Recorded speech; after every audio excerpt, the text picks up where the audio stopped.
So ngikaza lokhu to emphasize that the enemy does manipulate dreams a lot. So one thing that I want to highlight ukuthi when you consult you are just you are not solving problems, you are actually creating problems. Inkinga yazi babushabangu yini ukuthi most of the time people are not sick, they don't seek Jesus Christ or they don't seek God, they seek solutions, and that's where the enemy is always on standby to step in. Ukuthi isono sinama consequences. Yes, you can choose your sin but you can never choose the consequences of that sin. Yes, lo musa lo onyenze babushabangu ukuthi ngikhone ukuthi ngiyeke ukubhema insangu usasekhona.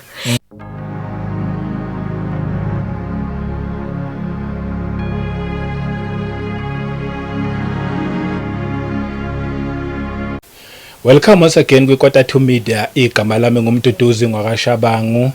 Asibingelele umoya ongcwele khona phakathi kwethu, sibonge nje ubukhona bakhe. Ukuthi uyena ohlala ihlanganisa malanga wonke sikwazi ukwenza nalomsebenzi. Ngiphinde ngibingelele abangcwele kwindawo zonke la kufinyelela nje le message yeKota2 Media. Mhlawumbe uyaqala ukuhlana nale channel ngizothi ungashintshi ungayindawo la ekhaya sikhuluma indaba ezimnandi ezithinta umuntu kanye noNkulunkulu, akukho kunye. So nje siphinde sibonge niya subscribe ukukhulisa lo msebenzi, niya like, niya comment futhi kahle, siyabonga. Nakuma channel members sanibonga nje nonke nabaqhamukayo ngeminikele emaceleni, sanibonga nonke bazalwane. Ngiphinde futhi nje ngithi niqhubeke nje niwenze okuhle nangemikhuleko futhi siyabonga. Kuningi enikwenzayo but inkosi iyambona nje umuntu ngamunye siyabonga kakhulu. Today angikho ngedwa, bazomkhumbula abamaziyo uSisimaki. Ukwafika last time la esiphathela ufakazi obuhle kabi, mhlambe mabe uthi ubuya qala wena ukumbona phinde ucheck nje ama video akhe i1 yes awekho maningi okwamanje i1 le kuzoba yes2 ucheck nje uSisimaki nofakazi obuhle kabi lapho ayelethile. Namhlanje ngiyathemba futhi ukuthi usazoletha obuye futhi obuhle ngoba ngeke eze umuntu la engaphathanga lutho. Uthi mangabeza la usuke vele sena something ayiphethe, but before sekude sakwamkela Sisimaki. Ngiyabonga. Yebo. Ngithanda ukubingelela ababukeli bonke ba Kota2 Media. Amen. Igama lomfelo wethu Jesu Kristu inkosi. Amen. Amen. Yebo. Sasibonga nje isikhathi sakho, sasirespecta nje kakhulu ukuthi ukwazi ukuthi uzofike, uthi futhi ngisaqhubeka ngisazoshare. Sakubonga lokho. Amen. Ayisabonga. Inhloso babushabangu ukuthi abantwana bakaNkulunkulu bavuleke amehlo. Thina ngokwethu nje ukushare ama experiences wethu and ukuthi noNkulunkulu usikhiphe kuphi. Yebo. Ukuthi bakubone lokho uyenziwa umoya oyingcwele. So mabase bazwile iBhayibheli liyasho ukuthi kumele bazwe ukuthi bakholwe. Yes. Yes, so for them ukuthi bakhona ukuthi ba understand lento le. So that's why sihlezi sibuya ukuzothula ubufakazi bethu ukuthi basizakala abantwana bakaNkulunkulu because isitha simushe kakhulu. Yebo. Amen. Amen. Ayike siyabonga, mina akukho kuningi engakusho. Wena one testimony futhi wena waziyo ukuthi uyihlele ngalophu hlobo. Ngizothi nje over to you. Okay, ngiyabonga. The last time isiZulu ngasibuchara kabi but ngiyabonga uNkulunkulu because kahle nje na. Babushabangu ngasibuchara but I just thank God ukuthi it was able to reach to people and they managed to get what I was saying. And that was the whole point. So namhlanje ngizozama ukmixa nesiNgisi. No problem. Yebo. Okay, ngizoqala kumaphupho because ngingathi last ngaphupha ngiya emanzini. Ngingena emanzini. So ngifuna ukuchaza ukuthi before then I had been having dreams. Okay. before I had a dream yamabhayi.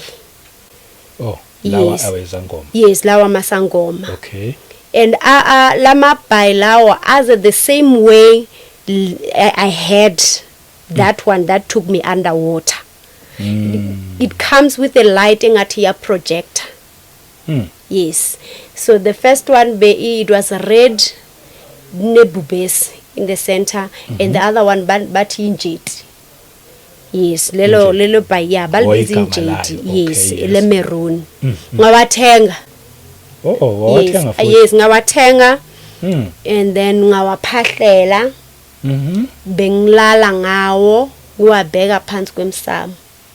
According to ama instructions. Bengizwe abantu basho. Oh. But later on mangisengihambile ngiyoconsult bangitshela ukuthi kumele ngilale. Yes, I should put it under my pillow. Okay. Yes.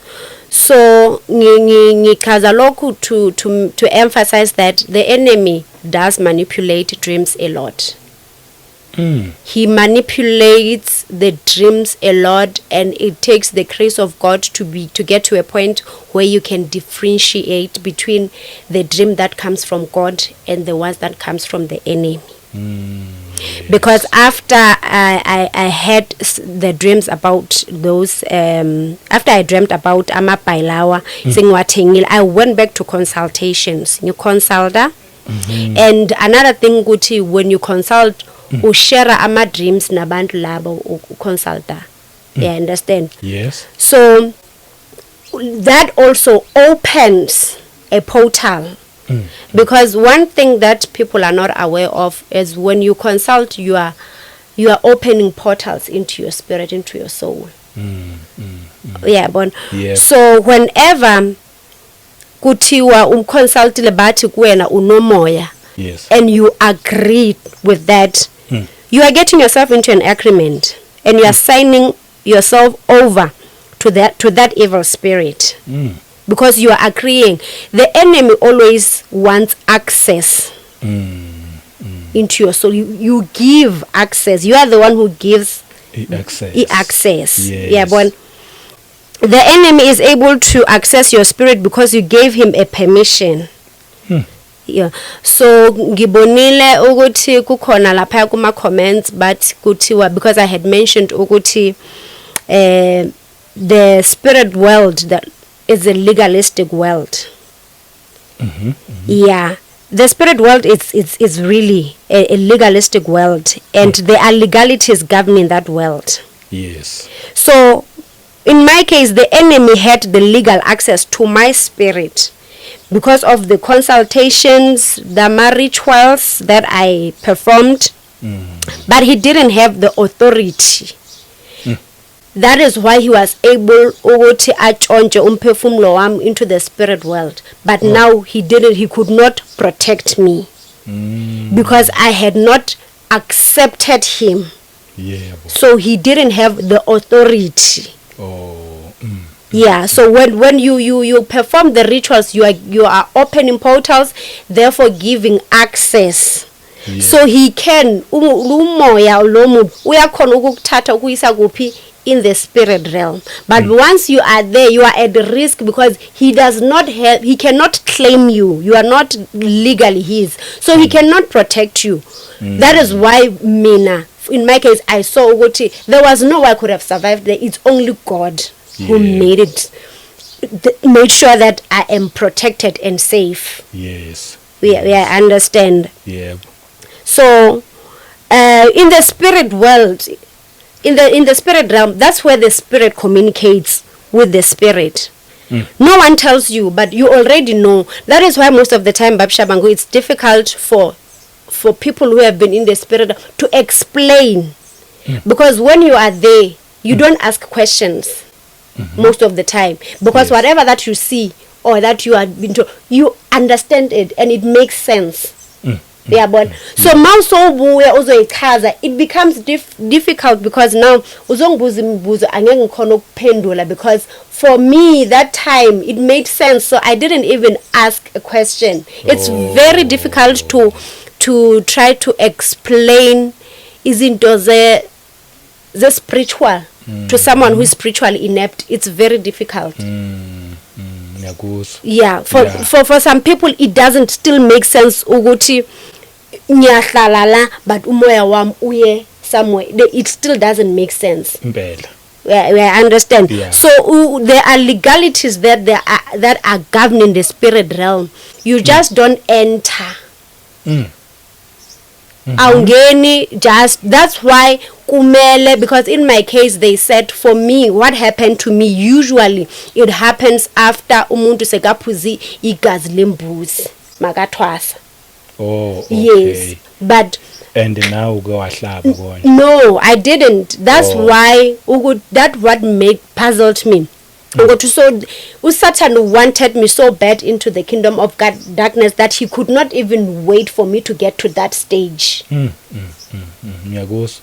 Well, I understand. Yes. So that means he wanted me so bad.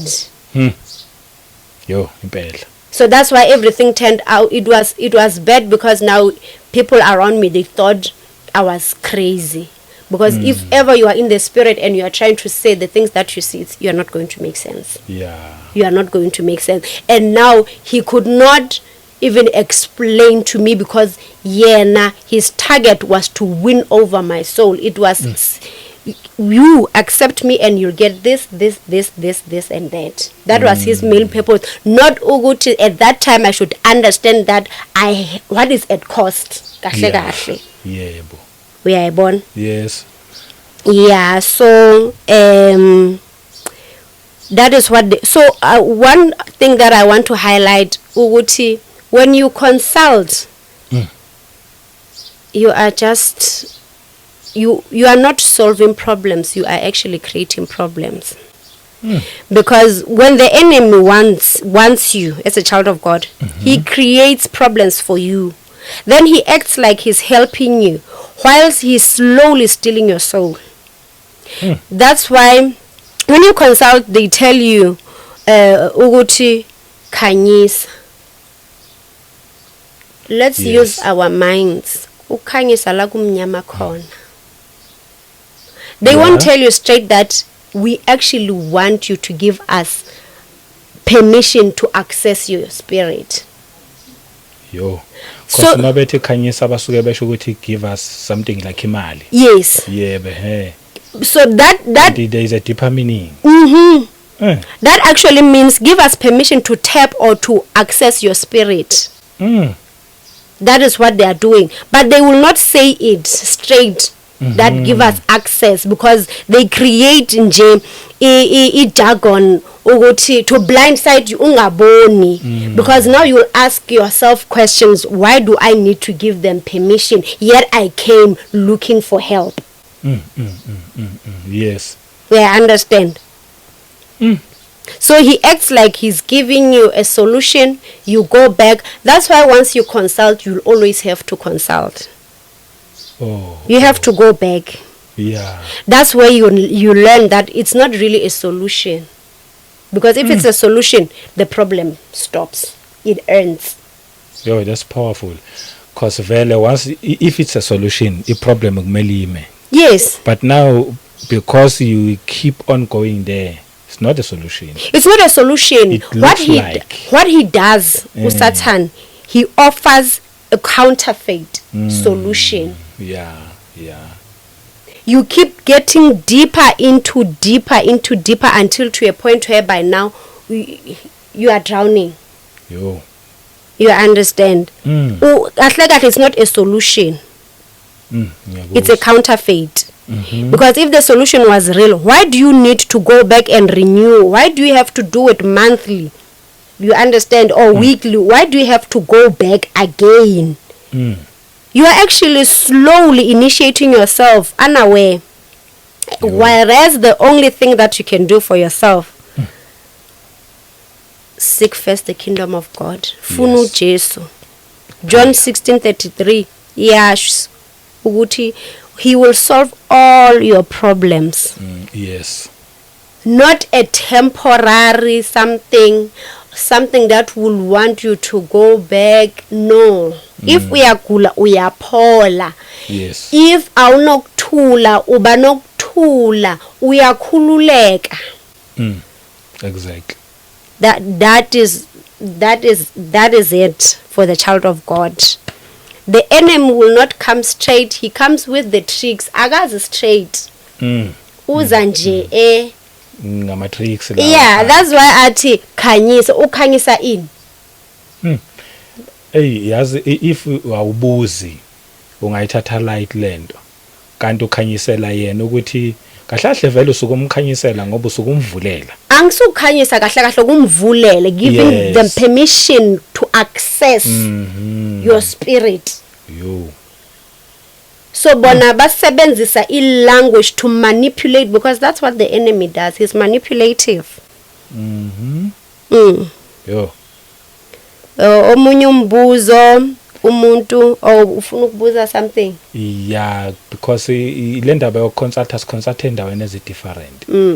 I think last khuluma ngokuconsulta ezangomeni kubathandazi khona ko doctor khona kusa consultant nje. Mhlawumbe if una ulwazi oluthile khona. Okay, ukubathandazi still the same thing happens bathi ukhanyise. Nakhona still yakhanyisa. Yes. And then kuma doctor or whatever, wherever there's a transaction, remember when you give imali, for you think you are paying for the services. No. Nigga. It's a transaction. Yeah. You are giving out, when Moya stall, you are giving out money, you are getting something. Yes. It's the same thing. Okay. Okushuthi nakhona lapho nje kuma ko doctor lapho usuke wena ubaniki permission ngempilo yakho. You are giving, yes. That's why they will prescribe. Yes. Ama medications. Because you have given them permission. You understand? Yeah, ngiyakuzwa. I hope it makes sense. Whenever there's a transaction, it becomes an agreement between two parties. Okwethu ukubheka nje ukuthi uconsulta kuphi. Yes. Akukushayi yini alo makuyisikhathi lokho consulta kwakho, okay? Inkinga yazi babushaba nguyini ukuthi most of the time people are not sick, they don't seek Jesus Christ or they don't seek God. They seek solutions, and that's where the enemy is always on standby to step in. If ever, why do you want to solve problems for yourself that you didn't create yourself? Yes. Your child cannot come to you and say, I'm late today because I went somewhere to do a piece job. Why uba not ufuna umsebenzi? Because ngifuna ukusithengela lo ngifuna ukusibhadalela school fees. Still under your household. They cannot do that. Yeah, I know. So now God created us, but we want to solve problems for ourselves. We are going to fail dismally because we didn't create ourselves. That is why even here on earth we are here to fulfill, to serve the purpose of God, not ours, not our ambitions. Lapho uphendulile. Ngizwa kahle. Hayi ngiyabonga. Ngizwa kahle, yes. Ngiyabonga. Omunye umbuzo ubeka khuluma ngento ye gift, because bengithe mina ubuprofeti bamanga ukuthi uNkulunkulu unkhulule kubuprofeti bamanga. So i-comment yathi abanye abantu they have a gift but manje bayadukiswa emabandleni. Yes. So i-answer yami mina ukuthi when God gives you a gift, it's not for your personal gain, but it's to serve God. And how do you serve God? Through serving the people of God, through serving God's people. God wants us to grow spiritually so we may understand the things of the kingdom. So your gift must be operational. That is why it has to be nurtured and groomed. So this person who's talking about the people being misled in churches, my personal response to that is your gift is from God. It's not from church. Therefore, how it works must come from God, not from the church. Exactly. That is my response for that. Ukuthi, your gift is from God to serve God, and it has to operate the way God wants it to operate, not the way church wants, because it will not be exactly what it originally is, or what it was meant to be. Yeah. If ever now the church comes in. Ngiyakuzwa lapha ngithi basuke bebhayisiswa ukuthi bese ethi mhlawumbe umfundisi noma umprofeti esontweni bese ethi hayi kuhanjwa ngalendlela nami ngifana nawe nami ngibizwe njengawe but sihamba ngalendlela. The thing is with the church wanting to take over or dictating how you should use your gift, there are so many things that can go wrong. At church, there's a competition. Yeah. There are people who do not really have Holy Spirit, who don't have a relationship with God. Yes. So sometimes they will not have the revelation of what God has revealed to me. Yes. And that's where bazoyiphikisa. It becomes a problem khona lapho. It becomes a problem khona lapho. Therefore, it must serve God, not the church. Most of the time, churches focus on their image, not the work of God.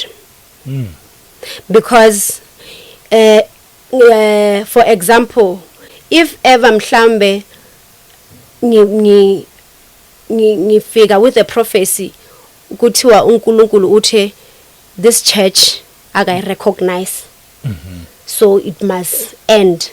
Yes. Do you think the church will take it light? Yongeke. They will not agree. Yeah, they will never. So they want a prophecy that Encourages best them. in fact batla e preferwang ke bona e ba Yes. favorang. Yeah. You understand? Yeah, wabona if they can say no, God says ibandla lizokhula kumele siphume la siyosontela kuphi because kuzogcwala, that they will take. Yebo. So in that manner they want the gift of God to operate on their terms, and it cannot work. Hey. It cannot work. It cannot work. Yes. So the church focus on their image, not the work of God. Then it becomes difficult. It becomes difficult for the gift to function properly. Once the church dictates how your gift should work, then there becomes a problem. Because in Ephesians 4:11, it states properly, even in 1 Corinthians from chapter 12, from verse 12 to 27. It states that each body part does its own role. You can't find a mouth doing the role of the function of the eyes, or the hand doing the function of the ear. Each part. Yes. So emasontweni you find someone uyacula, and the same person we are interpreter, they say isandla maybe isandla silala isandla sivuka sisandla. It doesn't change. Tomorrow it's an eye, tomorrow it's no. Qinisile. So lento le yama gifts into kaNkulunkulu, and it has to stay like that, and uye kuphela ozoyenza ukuthi isebenze kahle for his kingdom kuphela, not for the benefit of the church. Not for the image of the church. No. Not at all, because there is nothing that the church or us abantu we can do to protect our image, because we are not wrestling against flesh and blood. Yebo. God placed those gifts in order to protect, because he sees what we cannot see. Exactly. He knows the things that are coming before we can know them. That's where the gifts fit in. Futhi nje ukada a little bit usaselapho ayikho igift engekho important. Each one Ngisho nale ngabonakali mayisebenza. injalo. Khona wakwenza example emnandi kakhulu. Wathi yabona uma indlu i-roofing yendlu. Kufike kube roofing kunamaplanga ahlangene kuna izipikili lezi ezingenayo kuphinde kube ne-ceiling evalayo ngaphakathi.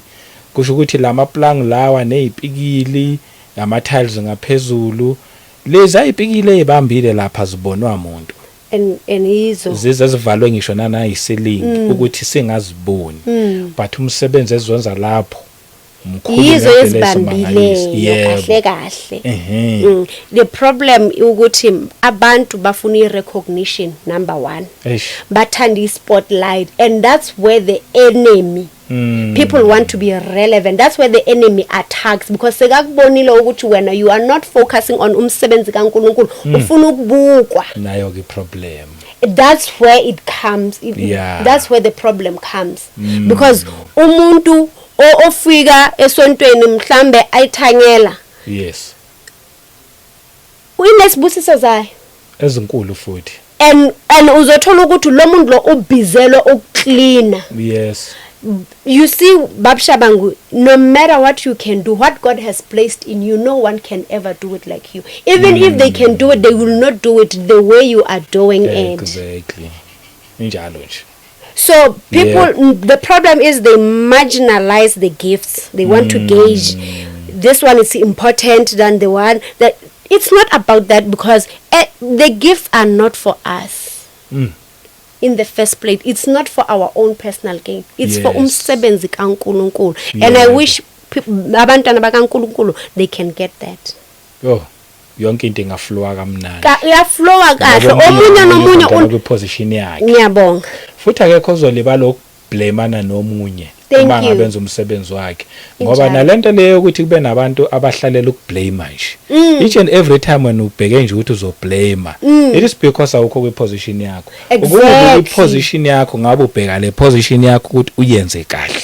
And uzokhula in that position. Exactly. And rather you invest your energy in doing hard, in checking ukuthi what can I improve, where can I, and uNkulunkulu naye allows you ukuthi ukhule and uyakhomba direct or guide. But the minute now you want to do it, you make it your own thing. It becomes a problem. Ngihlezi mina ngisho ngithi don't ever read the word of God or study the word of God to prove someone wrong or right. Or to validate. Amen. Read the word of God to hear God speaks with you, to hear God speaking with you, talking to you. Because izwi lakhe liyaphila. Yes. If ever, it's very wrong for abazalwane ukuthi bafunde izwi to argue with someone. It's very wrong. Yeah, impela. Uthini kuwe? What's your message? You have to ufunde ukuthi umuzi uNkulunkulu ekhuluma nawe, not ukuthi manje ngifuna ukuprove ukuthi uBabshabangu u-wrong makathi, ubanibani u-wrong makathi. So siyilahla lapho ke. Yes, it's very wrong. And then we miss the message okumele ngabe ngiyitholile. Exactly.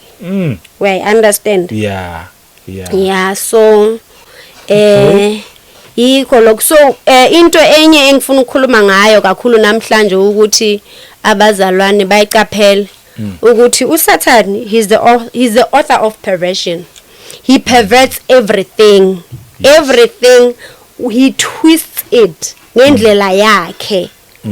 He makes it a reality. You understand? Uyayitwista ngendlela yakhe. In Ecclesiastes chapter 9 verse 5 ngizosifunda leso scripture. Okay. Umshumayeli chapter 9. Yep. From verse 5. Ithi the living at least know they will die. But the dead know nothing. Yep.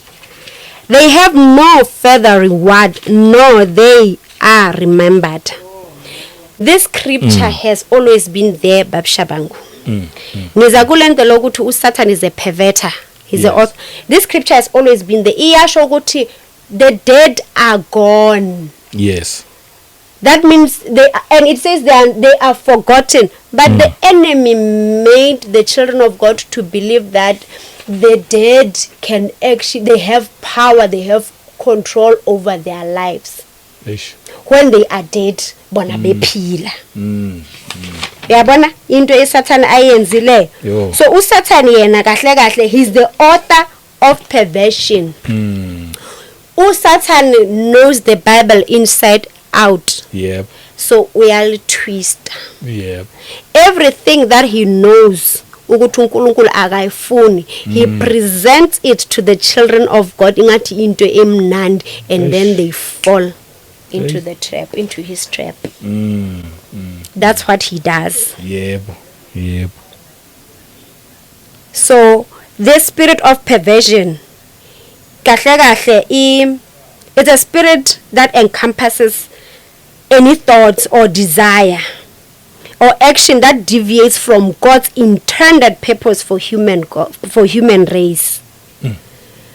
uNkulunkulu he has purpose for our lives, but Yes. the enemy comes in, perverts it, and now it changes the initial purpose of God.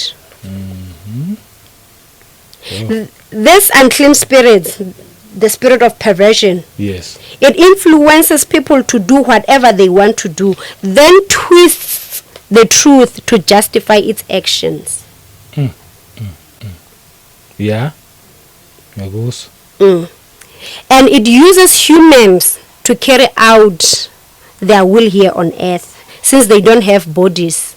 Angithi vele umoya. Yes, umoya. So that's why sebenzisa abantwana bakaNkulunkulu. Yabona. And these demons, these spirits, zihamba ngama groups. Ama-demon akuna i-demon elihamba li-one. That's why uzothola ukuthi i-demon le-pride lihamba nenzondo, unforgiveness, hatred, and all that. Yi-group nje. It's a group. Yeah. Ahambi wodwa. If uyakhumbula ngithe mina kade ngipema intsango, Yes. ngiyenza ama-tattoo. Eish. Ama-tattoo ahamba nama-piercing. Ngiphuza utshwala.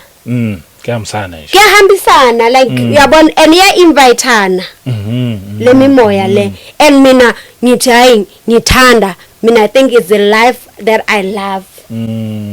Kanti akusuki. Angisiyi mina imimoya le seyenzeni Ise take over. Yo. They understand. So they use the bodies to accomplish their ultimate even agenda. Yabona. So they run in groups to work together to bring down humanity. And once a door is open within a human soul, the spirit led other demons to help. Yo. Yeah, understand. Yeah. And it goes on. Yabona. It starts from sexual immorality. Yeah. Khumbula ukuthi uNkulunkulu uthe we shouldn't have sex before marriage. Yes. But uSatan introduced umjolo, and makujolwa kumele kulalane. From there vele say proximity, yazi proximity, lust, seduction, kuba na masturbation, kuba kuningi. Yep. Yabona. Yes. And lezi zinto lezi, they don't there is no single spirit that comes alone. One man. That's where the children of God should realize the power that they have over Satan. Okay. Ukuthi they have to gang up. We understand. Ukuze zama ukumwina lo muntu. Oyi-one. We understand. Yeah. Yeah. Yabona. Yep. Then it starts manifesting in the society and spreads out and grows like what? Like a virus. Yabona. And what does it do, the spirit of perversion? It disregards the principles of God. Yeah. We understand. Yes. And the scripture la, it's Matthew chapter 5 verse 21 to 22. And an increasing acceptance of sexual immorality and perverted sexual practices. If you are kumbula in Galatians chapter 5 from verse 16, what the Bible says. about sexual practices. It has become so normal nowadays ukuthi abantu bagqoke the way bagqoka ngakhona, and people banento ukuthi they are sexually liberated. It becomes normal ukuthi abantu bayenza ama-sex parties, abantu balale before beshata. It's say normal. These are the things that uSathane what knew ukuthi uNkulunkulu akasifuni, but yena was introducer and then wasenzani was normalizer, was normalizer zaze zaba acceptable ekuthini. Yes.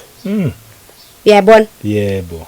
And then this period a growing zingena nje in the world with a growing fascination of violence, death, like abantu babulalana, like uthola umuntu ufuna ukuthi uya respectiwa or uyasabiwa because uyabulala unkosi uyadubula, as if into enhle and it ngathi nje it's a normal thing.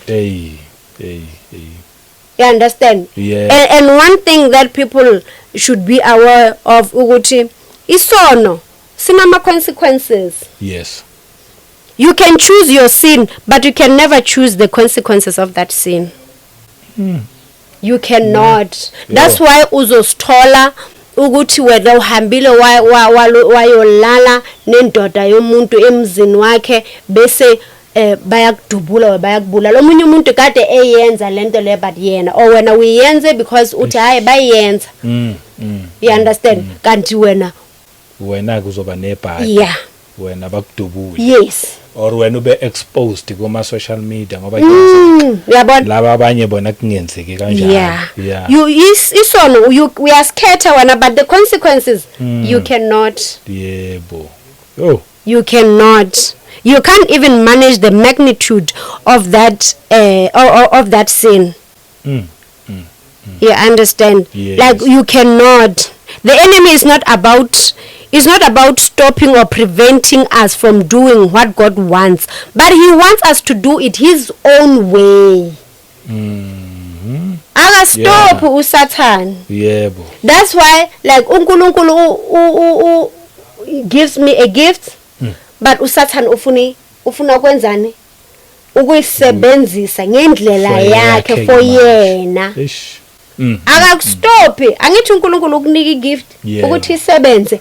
Yes, uya naye ufuna isebenze. But manje isebenze kanjani?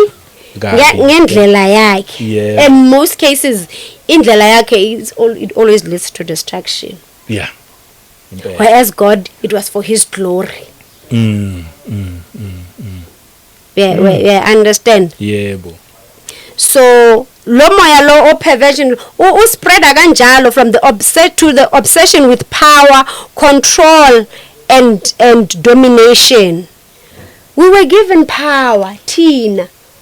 Why people are so abantu bamathenda bafuna ukudominate, inkabi zifuna ukudominate, ama-gays afuna ukudominate, afuna ukucontrola. We understand? Yebo impela. Bafuna balwela lento le esinayo naturally from God. Yokudominate. Yes, power and control. Yes. Yeah, understand? Yes.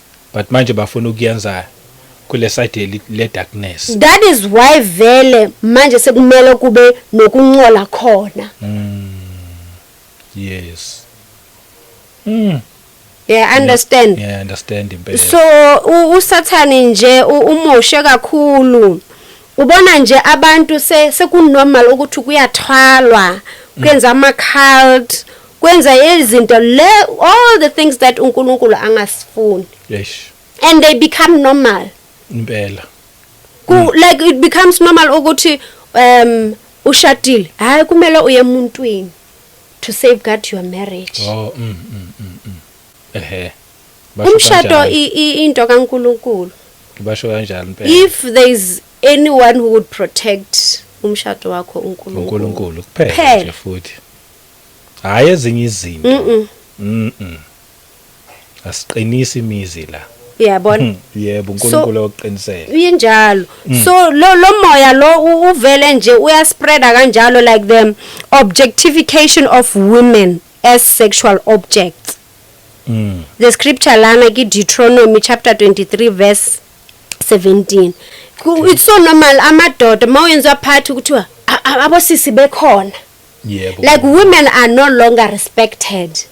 Saying I'm an object to satisfy ama desires. Amadoda.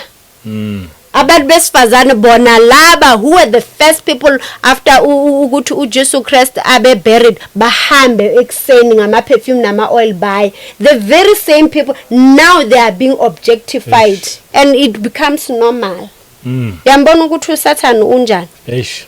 Ya uyakwazi ukuzimanipulate izinto kakhulu futhi Umanipulator kakhulu. yebo Kakhulu.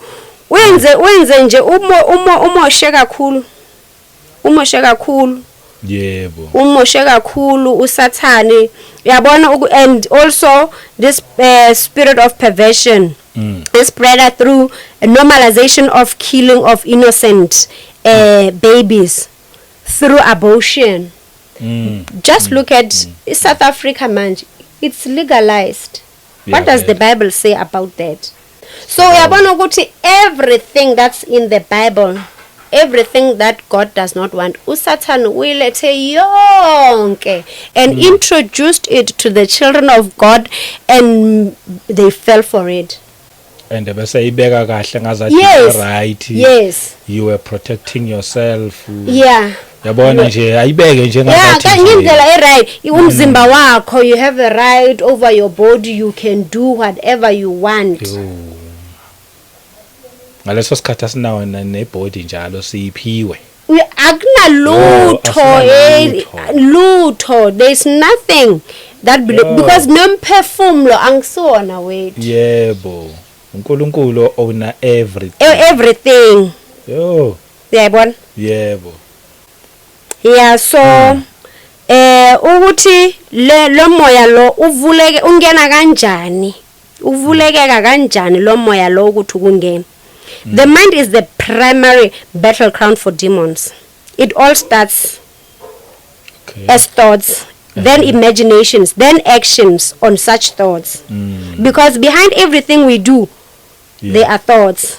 We think of something before we do it. Yes. So demonic spirits get to set foot in the door of our minds through a tiny seed that's watered and groomed by the appointed demons. Over time, they practice moving slowly and increase their ground within the subtle movement in a way that we barely notice. Like ungena kancane until uqala nge-masturbation. In fact, but uqala nge-music nama shows lawa azoyenza ukuthi vele avusa inkanuko, you understand? Then in masturbation, from masturbation multiple sex partners, from multiple sex partners sex toys. You understand? Kuyakhula njalo. Yeah, kuyakhula, like the list goes on. Uyabona? Before you know it, the door is wide open. Yeah, ngoba after lapho ngoba njengoba nje uthi kuyakhula, after lapho someone over pregnant, after lapho abortion, yabona nje lokho nje kuyaphambili. Uyabona in network kaSathane kahle ama dots. Uyabona? Umuntu ujola nendoda yomuntu athi uyadlala, uyiseka mhambela moyela umuntweni, indoda le seba attached, mayise attached has akasafuna next sekamenzela everything, naye akafuna ukumluza, uyahamba uyoloya kuphi ukuthi umshado womuntu uyamosheka, oyena uzothi hayi uyana ushadile ethi ngibe ne boyfriend, uyamdubula. Uyabona? Kuyaqhubeka njalo. Uyabona? Mess after mess. A continuous mess. And all these things azinakeki. Ngathi lifestyle. You understand? Right now people look at us mhlambe bathi we kade bephila kade besenza manje sebakhathele bathi Jesu and uqinisile yeah and of which yes sikhathele because this is not the life God had in mind for us when he created us. Besikilazekile sihlukumezwa ubani uSathane because uSathane wenzani uyasisebenzisa ukwenza umsebenzi wakhe because yena akana lutho. And thina nami ngifake saba nenhlanhla ukuthi ke sibone sisaphila and then manje sesizowonisha abantu ukuthi hayibo leyandlela iyabheda abanye abazange babe naleyo nhlanhla bafele kulobo bomnyama sengikhulumela even no someone othi hawu nathi sisayizwisa ngani nabo bayizwisa hleze wena ufele lapho ungaphindukanga ungabi nale nhlanhla yokuthi nawe after some time ugcine sowubona ukuthi hayibo angithatha uJesu ngithathe manje nje vele ulahle manje injalo ngihlezi ngisho ngithi thina we are a blessed generation because all the things that have been unraveled now, the things that are being revealed now is things which have always been there. Yes. But the past generations, they did not get the chance to get to know them. But now uNkulunkulu uyenza ukuthi vele everything uSathane abe exposed for who he is. Yes. So we are truly blessed because we have a chance sisaphila ukuthi senzeni silungise. Exactly. Siphile ngalendlela leNkulunkulu ekade afuna ukuthi siphile ngayo. Amen. Injalo nje. Sibusiseke kabe babushabangu. Kakhulu. Because abantu the ones who are gone la batclaim ukuthi amadlozi they bayafisa. Because once you will transition babushabangu there is no turning back. Once you have right now ngize mina ngizela ngokwami. Yes. If ever I didn't want to ngabe ngasihlalela endlini. Injalo. That means I still have freedom to do what I want. Yes. Now mzalwa usana you have freedom ukuthi ungathatha uJesu kusase manje because once you transition there is no turning back. Your spirit is no longer in your control. Hey. You cannot do what you please. And the sad thing is you cannot reverse. You can't wind back. Nalento yokuthi my body my rights whatever yonke le nto leyo bingasekho that time izobe ingekho my rights ayobe ngekho izobe ingekho umusa usasekhona manje. Yes. Lo musa lo onyenze babushabangu ukuthi ngikhone ukuthi ngiyeke ukubhema insangu usasekhona and ngi-emphasize indaba yomusa because angisukuthi mhlambe bengimele ngiwalke 500 meters bese mina ngagijima 7 kilometers. No, I will not lie and say I put my extra effort ukuthi mina ngikhona ukukhwita. No, it was the grace of God. Amen. Amen. It was the grace of God ukuthi namehlo ami avuleke ngalendlela ngibona ukuthi hayi ukuthi bengiyithanda insangu lo moya lo kade ula kumina bewuthanda insangu and uyenza ubhemi insangu through me. But uNkulunkulu because unomusa unothando wenzani wangikhulula. Amen. So for umuntu azothi kade bakhathela yes you are right sikhathela besikhathela ukucilazwa uSathane. We were enslaved by the enemy. Because one thing you should know uSathane naye la emhlabeni he is on assignment. Don't help the enemy do his assignment when you are missing on yours. Yebo. Kanti nawe ne-assignment yakho. Une-assignment yakho. uSathane upheveta uyabona uSathane wenzani babushabangu ne if ever uNkulunkulu ukudalele ukuthi wena uzowelapha abantu uSathane uyakupheveta ngisakhuluma ngalomoya lo perversion upheveta ukuthi wena ugulisa abantu. If uNkulunkulu ukudalela ukuthi wena uzovula amehlo abantu yena ukusebenzisa ukuthi uwa blind. We understand. Impela. So nothing makes sense without God. Child of God, you need God for you to understand life, for you to understand anything else. Everything else does not make sense makungekho uNkulunkulu. Imoto, iphone is a manual. Why is that? So is your life. Yes. You need God, and God will make you to understand. Here is the manual. Yes. Here is the manual. Amen. Do not torment yourself. Nkulunkulu ekhona. Nkulunkulu akhiphe uJesu Christ. He sacrificed. There is nothing that God cannot do for you, child of God. If ever uNkulunkulu sacrificed Jesus Christ ukufela, there is nothing that he cannot do for you. Oh, very powerful. Do not be the prisoner of your actions. Yeah. Don't be enslaved by isono. When Jesus Christ died for your sins, the price has been paid. Yes. All you need to do is to come to Christ. Accept Jesus Christ as your Lord and your Savior. Let God be the center of your life. Amen. Yonke into sinomoya ingcwele usifundisa yonke into. Yebo. Ne-Bible itself, i-Bible is a spiritual book. You will not understand i-Bible ngenyama.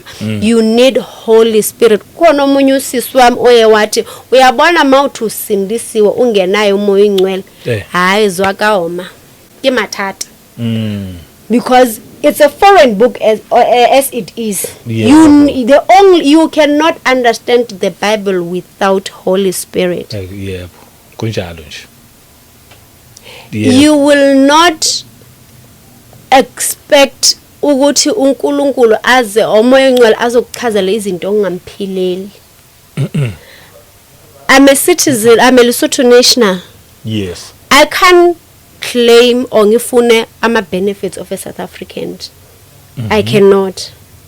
Ngizofuna ama benefits we South African. Yet I'm not a South African. There is no way. Why do I want to qualify for the benefit of God when I'm not living for his kingdom? Ngingamphileli, ngingayenza intando yakhe. Angeke kwenzeke. Angeke kwenzeke. That's why kufanele uchange i-citizenship. Kunjalo. Qala. Kunjalo. Once you change i-citizenship, then ama benefit aleyo citizen leyo uzobsiya wathola. Injalo. Akunalutho la emhlabeni. There is thina la emhlabeni siyadlula. Babshabangu. We are not meant to live here forever. Abantu uSathane uyenze ukuthi abantwana bakaNkulunkulu babelievela ukuthi ibusiso are material things, imoto, imansion, ini. There is nothing anything immaterial. It has nothing to do with God. Yebo. The riches of God are in heaven, where is our home, where we are supposed to live. Anything ubukhathikhathi bala emhlabeni, it has nothing to do with God. Kodwa futhi singaba naba ngithi. Ini Ubukhathikhathi lobo. Ubukhathikhathi singababo kanjani babshaba? Ngiyazi why ngithi mina ubukhathikhathi it has nothing to do. Umuntu maka acebile. A rich person, most of the time you look at them, they are prideful. They want to make other people feel small.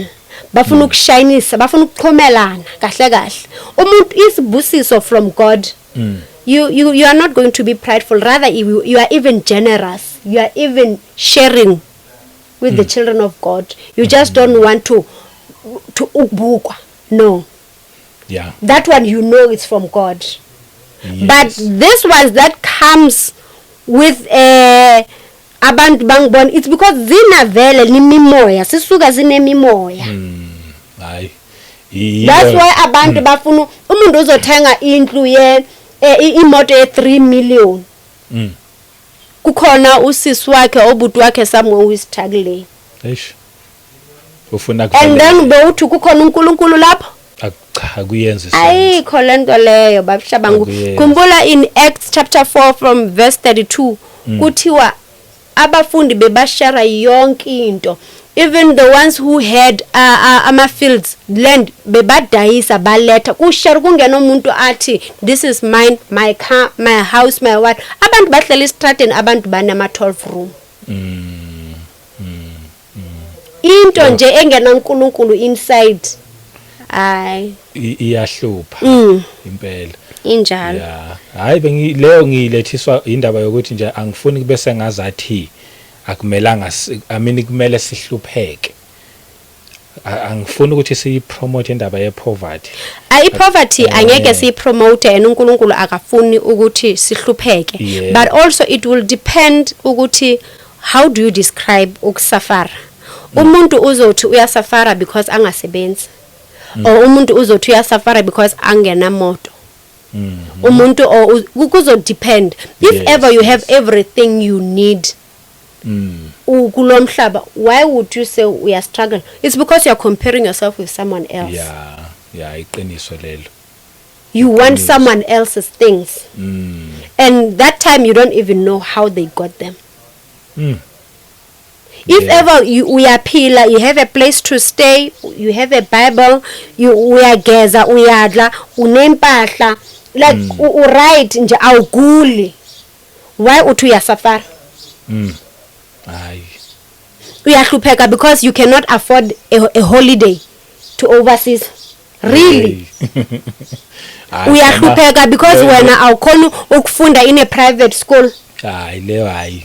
Yeah, understand. Leyo kusesiyo indaba yokuhlupheka. That's why ngisho mina ngithi it depends ukuthi umuntu uzothi uhlupheka makwenze njani, because kukhona abanye abantu nje abangena ngisho. You understand? Yes ngiyakuzwa. We understand. And nabo they don't even know, they didn't choose. Yes. But uthola ukuthi ama generational curses abayidelela. Yeah. Hayi ngizwa. Impilo yenza sense babushabangu phela nje with God. Yes. Phela. Khona lento ilendaba kwathi kuyithinta mhlambe nje sithi kancane nje in passing indaba yezenzo lapha ya ku chapter 2. Is it chapter 2? 4 yes. Ukuthi chapter 4 ukuthi bebehlanganyela kwizinto zonke nakho bezozebe konke nje kuthiwe calculate. Do you think namanje ngo2025 kusafanele senze ngaleyo ndlela? Don't you think nje sayixoxa? Don't you think ukuthi umoya ongcwele was moving kubantwana bakhe ngaleso sikhathi? Because kwakuyileyo period yangaleso sikhathi ukuthi abahlangane ndawonye, kwakuumoya ongcwele moving ngaleso sikhathi. But after some time umoya ongcwele phela usomove ngenye indlela manje. Do you think esa practice the very same exactly njengoba kunjalo ukuthi nje sivele nje sithi nje ngishiya yonke into sesohlanganyela somewhere ndawonye nje even now 2025? Yes. Yazi why babushabangu? That's where idolatry came in. Umuntu makase athi indlu yami ini yami. Bese sekakhonza le uyabona inkinga ekuphi babushabangu? Ukuthi abantu ba attached kakhulu kulomhlaba forgetting ukuthi siyadlulala. If ever bese understand ukuthi siyadlulala, bengeke sifuna ukuthi mina ngifuna ukuhlala in a mansion because lo mansion lo uzosala. So bengizowenzani? Bengizo accommodate abantu abaswelayo, bengizosiza abantu abadinga usizo. You understand? Abantu baphile kahle, because for me it doesn't make sense. Mhlambe ngiyakhe mention but for umbuso kaNkulunkulu kanjani ukuthi mangabe kuzabazalwane sahlanganyela ndawonye nje siba sonke ndawonye kuyo leyo ndawo leyo. Yes, nokuthi ukuthi not for ukubukwa but yes, to help. It's still fine. And manje nawo ukusho ukuthi uvumelana nami ukuthi still can be done ukuthi namanje siphile lento le ekade bayenza, because umunye umuntu uphelela umsebenzi. You understand? And uthola ukuthi vela akuna ukuthi angabuyela emakhaya. You understand? Yes. That's why abanye abantu bagcina istradini. But makukhona ubabushabangu one mention othi everyone adinga indawo okuhlala. makeze. Yes. So sebenza sonke sitshale senzeni. You understand? Yes. Ayisekho lento leyo ukuthi umuntu manje ukhonza iproperty. But nakho ke lapha bekade ngikhona ke ekuthenini ke manje not ngoba kufanele ngiya understand mina ukuthi angiyikhonzi this property yami. Kwama sekufanele ngiyithengise. Nawe uhambe uyothengisa yakho, nawe uyikhonze yakho. Nawe uhambe uyothengisa yakho bese siyahlangana somewhere. Bese sihlanganisa konke sibe ndawonye njengoba kwakwenziwa. Namanje kusafanele senze ngalolo hlobo lolo. I think we can. Singayenza babshabangu because if you can check the gap between the rich and the poor, it's too much. Why kumele mina ngibe ne 100,000 wena ungena lutho? Ngingakusharela ngilongila kule property yami. Yes. Not ukuthi sizehlanga, not ukuthi ngiyithengise nawe uthengise. Oh, I point yakho ukuthi sihlale sibe ndawonye like kade. Oh, I think vele like you are saying izinto sekushintshile impilo ichintshile. Impilo ichintshile. But also again ukhumbula ukuthi abantu baningi kakhulu manje la eGoli because what? Convenience, because yonke into ila. Yes. You understand? But kumbula ukuthi back in the days people didn't know about a whole lot of things that we have now, but they were still living. Yep. And if you can check, life is expensive here in Joburg than emakhaya. If you can check, umuntu uzokhala ngokuthi yo hayi la emakhaya kumele ahambe isikhathi eside ukuthi ayogibela itaxi. eGoli uyayijimini. Emakhaya we exercise walker. Naleyo exercise. Exercise and for free. You understand? Yeah. Yeah, consider. So it can still be done. It's just that people now seba emotive. I-focus yabantu se different. Lobuntu lobuya sebuphelile. Yeah, na inkinga yakhona. Yeah. Ubuntu sebuphelile abusekho. But yona I think vele that's how uNkulunkulu kade efuna siphile. Because bengeke sibulalane, bengeke siloyane, bengeke sifune, you understand? So whatever that we have, we understand that it's ours. Siyashare sonke. Ngiyazi ukuthi le code le kusasa nami makubanda ngiyayiqoka. Akunesikhathi sokuthi ngizokudlela umuntu ukuthi yo hayi ubabshabangu waze waba ne code enhle. Ne. We understand. Nayo kusasa mangabe sogodola Yes. mina nginawo mhlawumbe azawu5. Uyayibona? Uyayithola leyo ukuthi uyigqoke mina ngizogqoka enye. Uyayibona? So I think vele uNkulunkulu yana uyafuna ukuthi siphilisane. Sibe into A1. I think because vele from in the beginning uNkulunkulu bekafuna umuntu, ama-plants, ama-animals ibe into A1. Yes, I think bekafuna ukuthi kube that relationship where vele his creation iphila, but unfortunately kwamoshakala. But spirit of perversion. Yabona what twista. So let's spiritless. Let's just be careful. Let's be careful kakhulu. Yeah, ngizoyivala ngokuthi vele this spirit vele of perversion, all these things lead to distraction and lack of intimacy with God by stealing our attention, our heart, our minds away from the things of God, which is God's will. And this scripture ngizoskipha in Matthew 7:21. Okay. Because now kukhona there are video games, people watching movies containing nudity, sexual sins and stuff. They listen to music, they are addicted to social media, they spend all their free time on social media instead of reading the word of God, fasting, seeking ubuso bukaNkulunkulu. Yes. So let us not forget that our eyes our spiritual gates. Whatever we see has access or impact on our spirit. Yeah. The way we see is the way we think. Matthew 6 verse 22 to 24. Uyabona ukuthi uSathane wenzeni? He created everything to make sure that he he distracts or he removes our focus from what we are supposed to focus on, what matters. Yes. That's why umuntu mangena i-social media ufila ngathi akaphili. Eish ngempela futhi. Mawungena idatha. Mawungena idatha.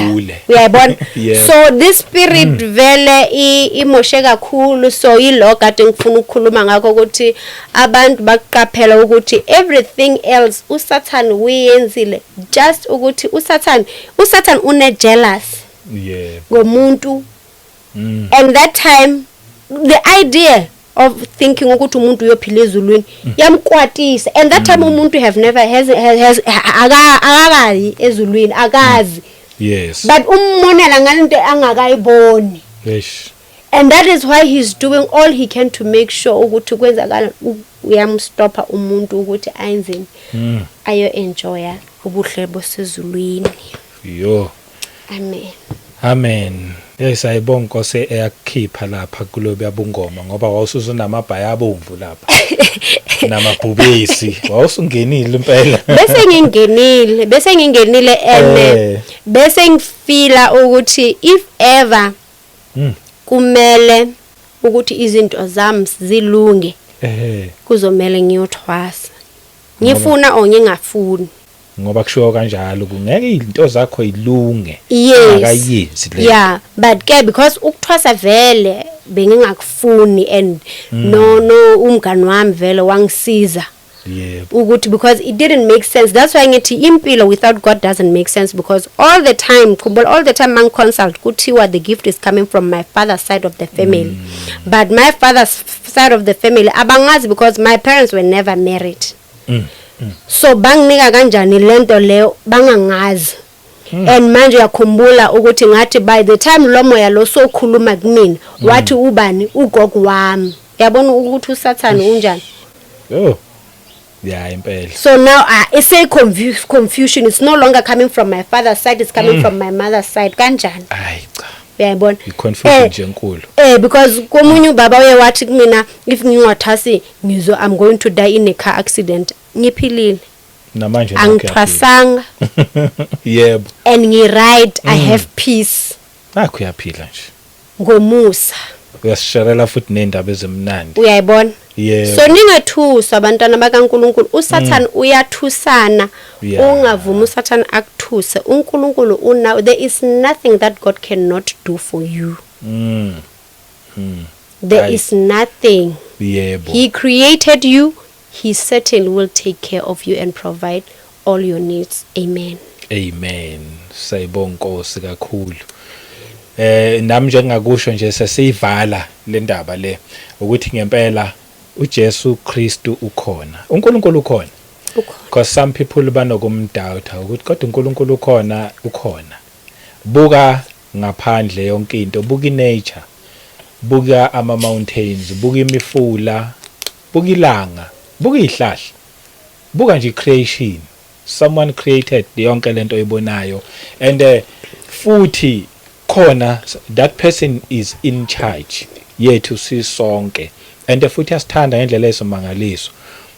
Uyabona ukwazile uNkulunkulu ukuthi azehlise ukuthi sikwazi ukumreacha in such a way yokuthi sikwazi ukumfinyelela nganalizwe. Yena uye nje umuntu oyisoni ngeke ukwazi ukumfinyelela, kodwa siyakwazi sithi siyizoni sikwazi ukuthi simreache nganalizwi. Sithi mase sesimreachile sikwazi ukumthola ukuthi ufuna lokhu nalokhu. Lelizwi leli ngempela nalo liyaphila kwabalidawuthayo futhi. Ngizonje mina thatha uJesu abe inkosi nomsindisi okuphila kwakho. Likholweke liBhayibheli. Likholwe nje ulithathele njengoba linjalo. uNkulunkulu uzaze eze nemifanekiso athi umbuso wezulu ungwabantwana abancane. Udinga umuntu ofana nomntwana. Yebo umdala mentally impela ukhulile, but kufanele ube umntwana mawuza kuNkulunkulu uvume konke akushoyo, then uzokwazi ukuthi uphephe. Ngesikhathi ngisashumayela edemeleni ngangijwayela ukuthi ngithi yabona abantu abakwazi nje ukuthi bangene ezulwini ilaba abahamagwala.